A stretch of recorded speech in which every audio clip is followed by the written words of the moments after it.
Hi guys, thank you for joining me, and I'd like to welcome you all in this weekly current affair session. So, इस current affair session में we are going to discuss whatever has happened around the globe in this week. तो इसमें prominent sources जो हैं वो हमने the economist और other newspapers जो हैं उनको लेकर के ये कंपाइलेशन बनाया है। होप आप लोगों को ये पसंद आएगा। ठीक है, लेट्स बिगिन।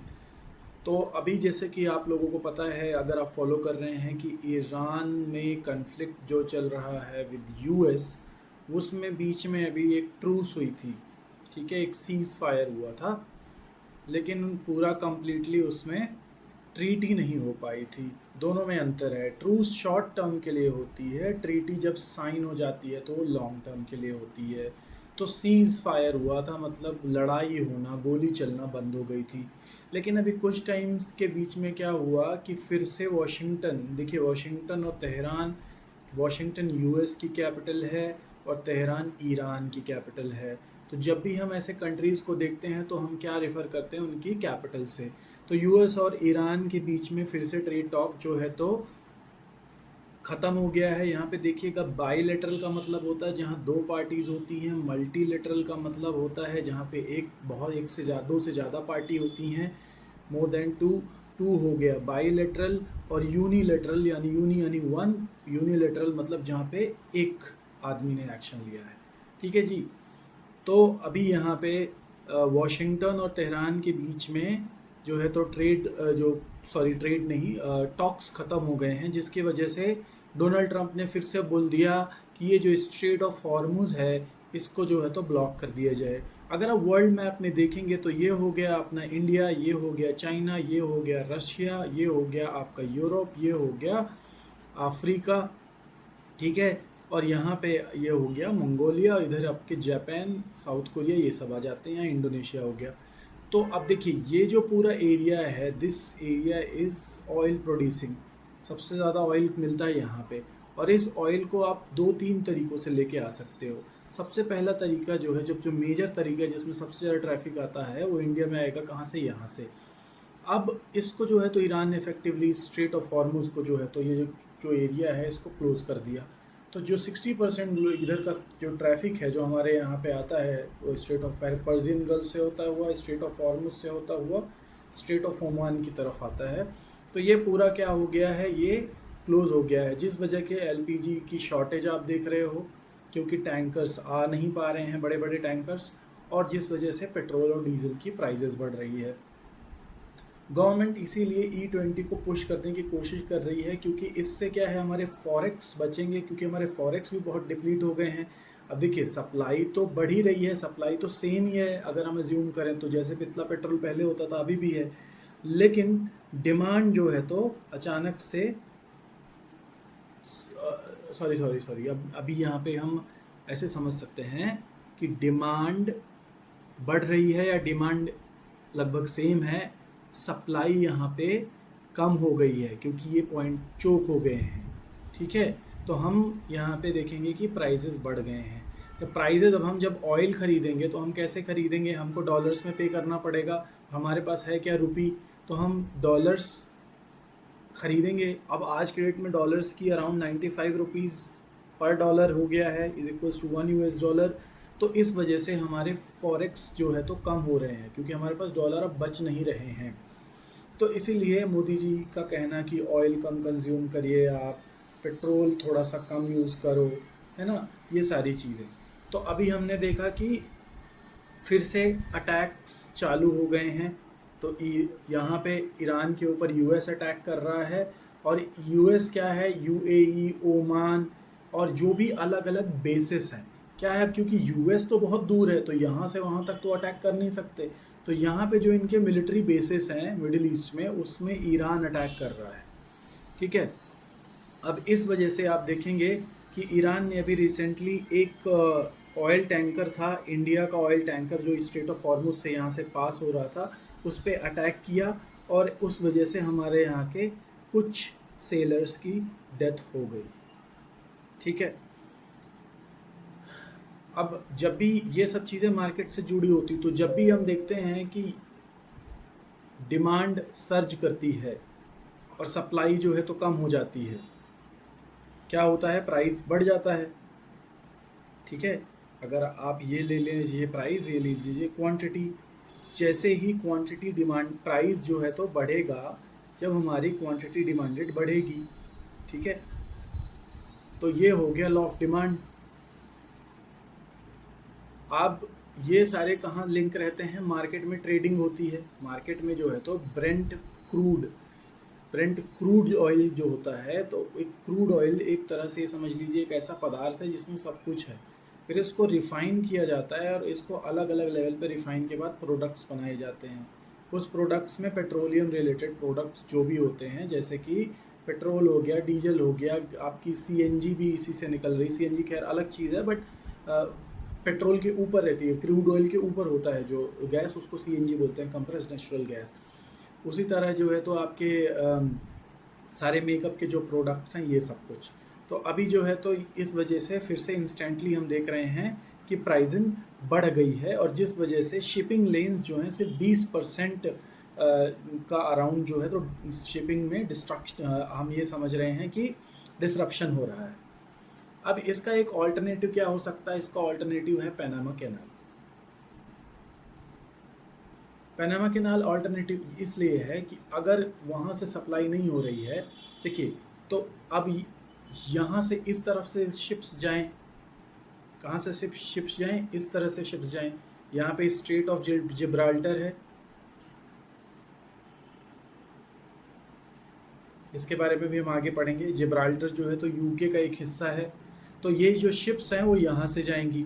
अब क्योंकि ये जो पैनामा कैनाल है ये मैन मेड है, क्या है, मैन मेड, और इसको बनाने में बहुत टाइम लगा था और बहुत इंडस्ट्रियल स्केल पे इसको बनाया गया है। अब आज की डेट में क्या हो रहा है कि ये जो पैनामा कैनाल है, ये इधर सिंगापुर, हांगकांग, इधर इधर का जो ट्रैफिक है यहाँ से पूरा चलते हुए, क्योंकि अर्थ पूरी गोल है तो ये इधर से जा रहे हैं। अभी तक क्या हुआ था कि जो वो ट्रैफिक था, मोस्ट ऑफ द ट्रैफिक जो इधर आता था वो आता था स्ट्रेट ऑफ हॉर्मुज से, जैसा कि हमने देखा। क्योंकि हॉर्मुज अभी बीच में खुल गया था तो यहाँ पे से ट्रैफिक बढ़ गया था। क्या बढ़ गया था, ट्रैफिक बढ़ गया था। अभी अचानक से क्या हुआ कि अभी सीज फायर ख़त्म हुई, लड़ाई वापस चालू हो गई, तो इस वजह से कौन सा रूट ओपन किया गया वेस्ट एशिया के लिए, फिर से देखिएगा कौन सा रूट ओपन किया जा रहा है वेस्ट एशिया के लिए, ये वाला। तो यहाँ से जो है तो शिप्स आ रही हैं, इधर से जा रही हैं, लेकिन इसकी एक कैपेसिटी है, इसकी कैपेसिटी है 36 to 40 शिप्स पर डे, उससे ज़्यादा ये जा ही नहीं सकता। जिस वजह से क्या हो गया कि इसमें जो वॉल्यूम आता था वो डबल हो गया, कार्गोज का वॉल्यूम डबल हो गया। और इसमें क्या होता, ऑक्शन होता है कि हमको निकलना है तो हमें बोली लगानी पड़ेगी कि हम कितने पैसे देंगे, तो उसको ट्रांजिट एक्सेस फी बोलते हैं। अभी $4 मिलियन एक बार के लिए स्लॉट के लिए पैसे लग रहे हैं। तो सोचिए, $4 मिलियन एक पैसेज के लिए कोई शिप देगी तो उसके गुड्स की प्राइस कितनी ज़्यादा बढ़ जाएगी, है ना। ये एलपीजी टैंकर की बात हो रही है यहाँ पे। तो इससे हो क्या रहा है कि ये इकोनॉमिक प्रेशर कहाँ से आ रहा है, वॉशिंगटन के ऊपर। ठीक है, पैनामा कोर्ट ने ये बोला कि चाइनीज़ कंटेनर को जो कंसेशन मिल रहा है वो अनकॉन्स्टिट्यूशनल है। और बीजिंग ने कहा कि पनामियन जो भी पनामियन फ्लैग हैं उनको अपने डोमेस्टिक उसमें इन्होंने डिटेन कर लिया। मतलब ऐसा कि पैनामा कैनाल में प्राइसेस बढ़ गए क्योंकि स्ट्रेट ऑफ हॉर्मुज क्लोज हो गया, तो प्राइसेस बढ़ गए। तो इन प्राइसेस, बढ़े हुए प्राइसेस पे चाइनीज़ कंटेनर्स को पैनामा का क्या दे रहा था, पैनामा इज अ कंट्री, क्या दे रहा था, Panama was giving them discount. तो यूएस ने बोला ये गलत है, तो इन्होंने इनको डिस्काउंट देने से मना कर दिया, जिस वजह से चाइना ने क्या किया कि जितने भी ये पैनामा के शिप्स थे उन सारे शिप्स को इन्होंने डिटेन कर लिया है। ठीक है, आपको समझ में आया? तो this is how the global world is working right now.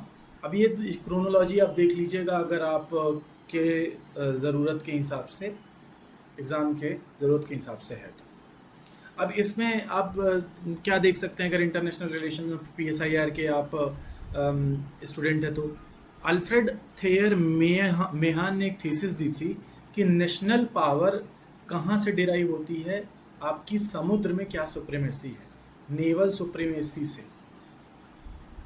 और आप जो नैरो मैरीटाइम चैनल्स हैं उनको आप कितना अच्छे से कंट्रोल कर सकते हो। ठीक है, तो ये अभी यहाँ से ये समझ में आता है कि सी पावर जो है तो स्टिल एक बहुत बड़ा एलिमेंट है of economic and national power. दूसरा क्या है कि हमने क्या इंटरडिपेंडेंस को क्या हो गया है, वर्ल्ड ने वेपनाइज कर दिया है। अब हम अगर लेट सपोज ईरान के ऊपर डिपेंडेंट थे तो यूएस ने उसको वेपनाइज कर दिया है। यूएस हमें टारगेट करने की बजाय अगर ईरान को टारगेट कर देगा तो हमारा उतना ही नुकसान होगा। ठीक है जी।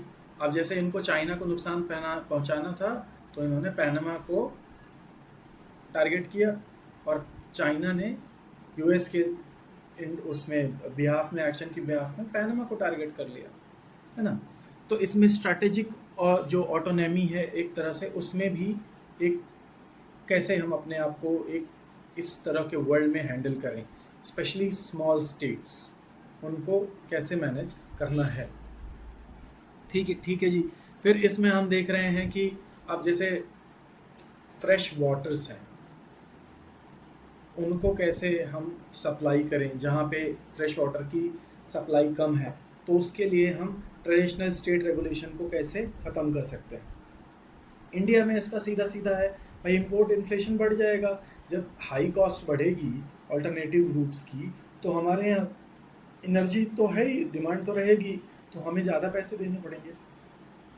अगर हम स्ट्रेट ऑफ हॉर्मुज हमारे जो बगल में है, नेबर में है, वहाँ से पेट्रोल आता तो सस्ता पड़ता, लेकिन अगर अब पैनामा कैनाल से पूरा घूमते हुए आएगा तो पेट्रोल हमें महंगा पड़ेगा।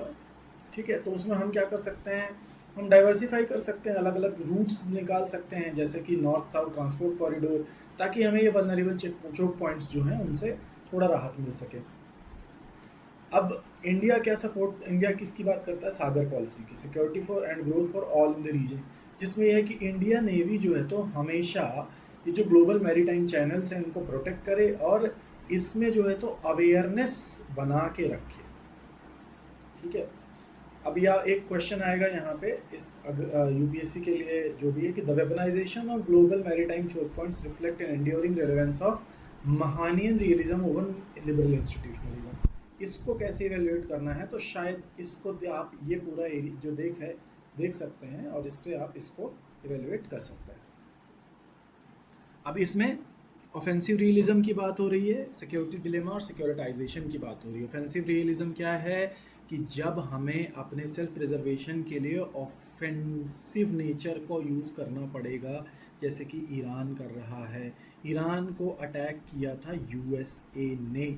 अब जब यूएस चाह रहा है कि we are done with war, तो ईरान चाह रहा है कि इसको इस तरह से ख़त्म किया जाए कि वापस से फिर ना हो। तो दैट इज़ वाई उन्होंने ये चूज़ किया कि अब हम डिफेंसिव नहीं, अब हम ऑफेंसिव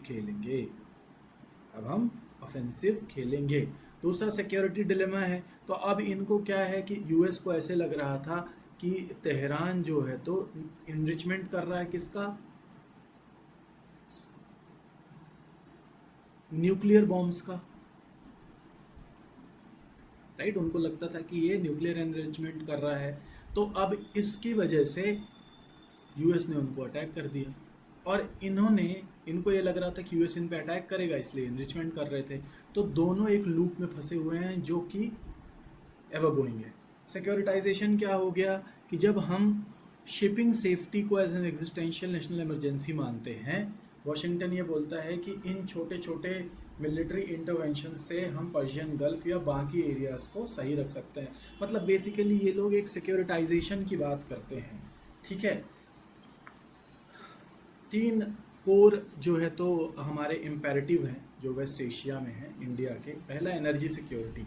अब हमारा जो 60% क्रूड ऑयल इंपोर्ट है वो पर्शियन गल्फ से आता है। अगर हम देखें तो ये है पर्शियन गल्फ, ये है स्ट्रेट ऑफ हॉर्मूज, ठीक है।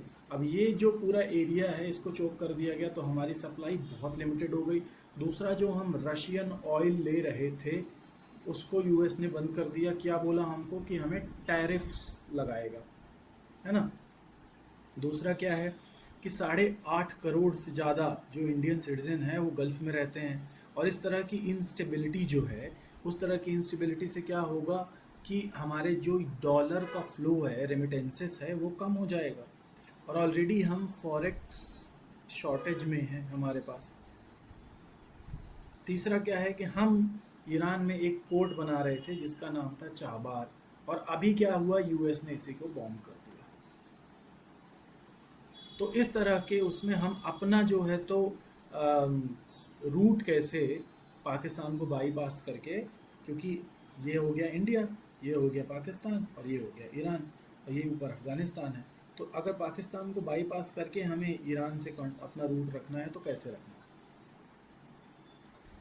तीसरा और एक ये दूसरा बहुत इम्पॉर्टेंट टॉपिक है, ये है एल सल्वाडोर के ऊपर, ठीक है। एल सल्वाडोर एक कंट्री है नॉर्थ अमेरिका में। ये हो गया ही यूएस, ये हो गया कनाडा, ये हो गया मैक्सिको। यहाँ नीचे एक कंट्री है जिसका नाम है एल सल्वाडोर। इसके बगल में इसके नेशंस हैं, ऊपर है ग्वाटेमाला, उसके बगल में है हॉन्डुरस, उसके बगल में है निकारागुआ। यहाँ पे गल्फ ऑफ फोंसेका है और यहाँ पे ये पैसिफिक ओशियन है। ये थोड़ा ध्यान से देखिएगा, ठीक है। तो ये इसका मैप है। यहाँ पे जो करेंसी है वो चलती है यूएस डॉलर। एल सल्वाडोर में इनके जो नेताजी हैं इनका नाम है नायब बुकेले। तो बुकेले साहब आए थे जब 2019 में, तो इन्होंने उस समय पे एल सल्वाडोर ने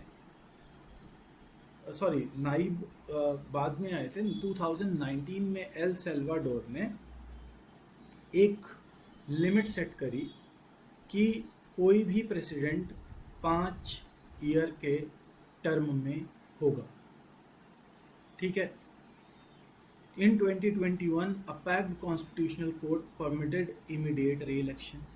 अब इन्होंने क्या किया, धीरे धीरे अगर आप आगे देखेंगे तो बुकेले जी ने 2021 में लेजिस्लेटिव असेंबली क्या वोट करती है कि जो सीनियर जजेस हैं सुप्रीम कोर्ट को, उनको हटा दिया जाए। तीनों ने सीनियर कोर्ट के जज को, सुप्रीम कोर्ट के जज को इम्पीच कर दिया। और कौन बिठा दिया, खुद के जजेस बिठा दिए, खुद के पार्टी के जजेस बिठा दिए। इनकी पार्टी का नाम है न्यू आइडिया पार्टी, ठीक है। अब 2024 में इसी कोर्ट ने बोला कि प्रेसिडेंशियल री इलेक्शन तुरंत हो सकता है। 2019 में ये रेटिफाई हुआ कि प्रेसिडेंट तुरंत री इलेक्शन के लिए नहीं खड़े हो सकते। तो इन्होंने जुगाड़ क्या लगाया, 2021 में सुप्रीम कोर्ट के जजेस को इम्पीच करा दिया। 2024 में इन्होंने कहा हाँ नहीं कोई दिक्कत नहीं है, प्रेसिडेंट आप वापस बन सकते हो। अब 2026 में न्यू आइडिया पार्टी ने बुकेले को 3rd टर्म के लिए वापस से नॉमिनेट कर दिया, ठीक है। और कॉन्स्टिट्यूशन ने क्या किया है कि एग्जीक्यूटिव टेनर 6 साल के लिए एक्सटेंड कर दिया है। तो ये बुकेले साहब जो हैं, इन्होंने पूरी जो आपका एल सल्वाडोर की स्टेट एंड गवर्नमेंट है उसको कैप्चर कर लिया है। अभी फ्रीडम हाउस इंडेक्स ने एल सल्वाडोर को फ्री टू पार्टली फ्री घोषित कर दिया है, ठीक है। कभी भी आप देखिएगा कि जो जितने भी अथॉरिटेरियन लीडर्स होते हैं तो उनका एक ब्लूप्रिंट होता है। सबसे पहले पॉपुलर सिक्योरिटी क्रैकडाउन, मतलब जनता को ही दबाओ कुचलो। दूसरा क्या है कि जुडिशरी से या तो साठ गांठ कर लो या तो जुडिशरी को ही हटा दो, तो या तो रिप्लेस कर दो, या तो रिप्लेस मार दो, या तो उन्हीं के साथ हाथ मिला लो। तो क्या हुआ, जुडिशरी आपके हाथ में, सिविल सोसाइटी को आपने क्रश कर दिया। तीसरा क्या कर दिया, लेजिस्लेटिव सुपर मेजॉरिटी कंट्रोल, मतलब जो भी जैसे लोकसभा और राज्यसभा एग्जाम्पल के लिए यहाँ पे आप अपना फुल कंट्रोल ले लो। इसके बाद आप संविधान को बदलना चालू करो, क्योंकि अब कोई बचा नहीं सकता। जुडिशरी आपके हाथ में है, लेजिस्लेटिव आपके हाथ में है, ठीक है। रिड्राफ्टिंग करना चालू करिए और इसके बाद वन मैन डिक्टेटरशिप रेडी। तीसरा है post Orbán reform in Hungary. तो हंगरी एक कैपिटल है यूरोप की, आप यहाँ देखिए, sorry not capital, it's a country, I am so sorry. Hungary की जो कैपिटल है उसका नाम है बुडापेस्ट। तो हंगरी में एक, ये हंगरी का ऑलमोस्ट इंडिया से मिलता जुलता फ्लैग है। तो हंगरी में ये साहब थे पहले, बहुत टाइम तक इनका भी बुकेले जैसे ही कंडीशन थी। इनका नाम था विक्टर ऑर्बन। तो विक्टर ऑर्बन साहब एक तरह से डिक्टेटरशिप में ही जा रहे थे। तो अभी पिछले चुनाव में इन्होंने, हंगरी वालों ने फाइनली समझ गए इनकी प्लेबुक और इन्होंने उनको हटा करके पीटर मेगियार को, ये पीटर मेगियार जी हैं, इनको जो है तो प्राइम मिनिस्टर के लिए सुपर मेजॉरिटी दे दी है। और इसके बाद इन्होंने बहुत सारे रिफॉर्म किए हैं, जो कि क्या हुआ था कि इन्होंने वही अपनी प्लेबुक करी, कॉन्स्टिट्यूशन को बदल दिया और बाकी जितने भी इंस्टीट्यूशंस हैं उनको चेंज कर दिया। तो इनके किए कराए जो कृत्य हैं, जो पाप हैं, उन पापों को वापस ख़त्म करने के लिए पीटर मेगियार ने नए नए मैकेनिज्म्स अपनाए हैं, ठीक है। ये देख लीजिएगा। चौथा टॉपिक है यूके में सर काइमर स्टैमर जो थे वहाँ के, अभी यूके में बहुत ज़्यादा अस्थिरता का माहौल है। इस समय लेबर वहाँ पे रूल कर रही है। सो लेबर पार्टी जो है तो कायर स्टैमर जो उनका नाम था, उन्होंने रिज़ाइन कर दिया है और वहाँ पे एक नए साहब को मिला है, एंडी बर्नहम नाम है इनका। ये वो हैं, ये पुराने हमारे स्टैमर जी हैं। अभी देखे जाइए तो radical right challenger reform UK करके एक पार्टी है, वो वहाँ पे बहुत सपोर्ट गेन कर रही है। सबसे ज़्यादा लेबर पार्टी का सपोर्ट है, फिर इनका है, कंजर्वेटिव 22 में चले गए हैं। ये एक तरह से ट्रेंड्स हैं जो हाईलाइट करते रहते हैं। अच्छा, अब एक चीज़ समझने की ज़रूरत है, हमेशा लोग कंफ्यूज हो जाते हैं कि यूके, इंग्लैंड और जीबी ग्रेट ब्रिटेन ये एक है या अलग अलग है। तो ये आप आज समझ लीजिएगा। इंग्लैंड में या यूके में 3 पार्ट है। एक है स्कॉटलैंड, दूसरा है आयरलैंड और तीसरा है इंग्लैंड, चौथा है वेल्स। जब इन चारों को हम मिला के बोलते हैं तो वो होता है यूके, यूनाइटेड किंगडम। यूनाइटेड मतलब ये सब यूनाइटेड है। इंग्लैंड में सिर्फ इंग्लैंड है, ये सिर्फ इंग्लैंड है। और ग्रेट ब्रिटेन में स्कॉटलैंड, वेल्स और इंग्लैंड को मिला दो तो ग्रेट ब्रिटेन बन जाएगा। इसमें आयरलैंड इंक्लूडेड नहीं है, क्योंकि आयरिश रिवॉल्यूशन करके बहुत टाइम तक ये लोग लड़ते रहे हैं। और एक मूवी है मेल गिब्सन की जिसका नाम है ब्रेव हार्ट। ये मूवी आयरिश रिवॉल्यूशन के ऊपर ही है, ये आप देख सकते हैं। मेल गिब्सन की काफ़ी बढ़िया मूवी है, इसके साउंड ट्रैक भी काफ़ी अच्छा है। तो ये आपको एक न्यूज़ थी जो मुझे बतानी थी, आपने देख लिया। अब ये क्यों मैटर करता है, जियोलॉजिकल जो पॉइंट एग्जीक्यूटिव एंग्रेडाइनमेंट डेमोक्रेटिक, ये एक बारी आप स्क्रीनशॉट लेकर के पढ़ लीजिएगा। नेक्स्ट है वेनेजुएला में ह्यूमैनिटेरियन एंड फाइनेंशियल क्राइसिस। ये पहले हम देखेंगे वेनेजुएला कहाँ है। ये अटलांटिक ओशन है, ये कैरिबियन है, ये पैसिफिक है। ये आपका वेनेजुएला है। वेनेजुएला के बगल में कोलंबिया है। कोलंबिया एल चापो कौन है, पैब्लो एस्कोबार, ये यहीं के था। ये ऊपर पैनामा है, जहाँ के भी हमने पैनामा कैनाल की बात करी। ये गुयाना है, यहाँ पे फ्रेंच गुयाना भी है, और सूरीनाम है। ये आसपास की कंट्रीज़ हैं। यहाँ पे आप देखो तो ऊपर कैरेबियन सी है, ठीक है। यहाँ पे अमेज़न के जंगल्स हैं बहुत सारे। यहाँ पे बेरबोडोस सेंट, ये जो वेस्ट इंडीज़ की टीम आती थी खेलने, वो यहाँ से आती थी। तो वेनेजुएला का पहले आप थोड़ा सा पॉलिटिकल इतिहास समझें। वेनेजुएला में बहुत टाइम से, 2013 से, उसके पहले एक पॉपुलिस्ट लीडर हुए जिनका नाम था ह्यूगो शावेज। ये बहुत बड़े लेफ्टिस्ट हुए, और इन्होंने, ह्यूगो शावेज ने वहाँ पे बहुत सारी कल्याणकारी नीतियाँ ले आई, ठीक है, वेलफेयर पॉलिसीज़ ले आई। तो ह्यूगो शावेज 2013 में जब ये नहीं रहे, तो इनका जो है तो कार्यभार वो मिला निकोलस मदुरो को। किसको मिला? निकोलस मदुरो को। ये है निकोलस मदुरो जी। मदुरो जी क्या हो गए? अगेन, जैसे हमने बुकेले को देखा, विक्टर ऑर्बन को देखा, ये हो गए अथॉरिटेरियन। इनसे सत्ता झेली नहीं गई, तो ये क्या हो गए? अथॉरिटेरियन। और क्योंकि वेनेजुएला जो है तो इसमें बहुत ज़्यादा ऑयल रिजर्व्स हैं वेनेजुएला में, और ऑयल रिजर्व हैं तो किसको अट्रैक्ट करेगा? यूएसए को। तो ये जो इनकी पॉलिसीज़ थी ये मदुरो की, ये यूएस को पसंद नहीं आ रही थी, और ये जो है तो कोऑपरेट नहीं कर रहे थे, ये रशिया के साथ ज़्यादा झुक रहे थे। तो बीच में 2026 के मध्य, जब शुरू में ही स्टार्टिंग हुआ था साल का, तो यूएस ने एक ऑपरेशन चलाया जिसका नाम है ऑपरेशन एब्सोल्यूट रिजॉल्व, और इन्होंने मदुरो को कैप्चर करके कहाँ ले आए? यूएस में उठा लाए, ठीक है। इनके अगेंस्ट एक लेडी थी जो कि बहुत आवाज़ उठा रही थी, इनका नाम है मारिया कोरिना मचाडो। तो मचाडो जी बहुत ज़्यादा हो हल्ला कर रही थी, तो इनको किसने सपोर्ट किया? क्योंकि अपोजिशन दुश्मन का दुश्मन दोस्त, तो इसको सपोर्ट किया डोनाल्ड ट्रंप ने। और ट्रंप को क्या चाहिए था? ट्रंप को चाहिए था पीस प्राइज, नोबल पीस। वो इनको ना मिलकर किसको मिला? Maria Corina Machado, MCM. और इन्होंने किसके चरणों में दे दिया? ट्रंप के चरणों में दे दिया। तो ट्रंप ने खुश होकर के मदुरो को उठवा लिया।